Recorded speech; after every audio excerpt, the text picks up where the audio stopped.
Their idea is, look, nonviolence hasn't worked, and we are going to try to stop this. Kristen Walker, how do you resist the temptation to run up and wring her neck?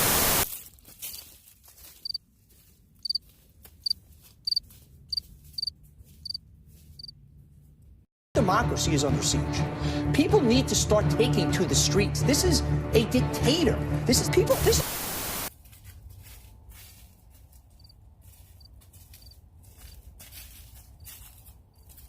Spokesperson, the mouthpiece for the President of the United States, to say you don't know me in certain quarters in this nation, that starts a physical fight.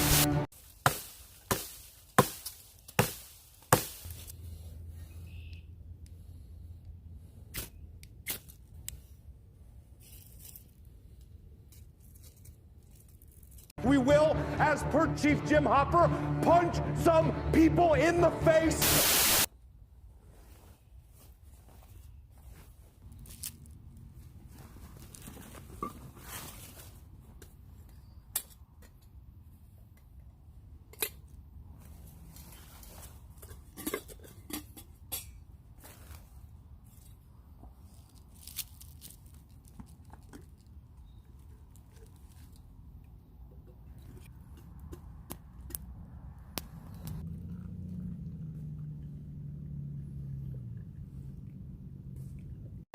Is fight in Congress, fight in the courts, fight in the streets, fight online, fight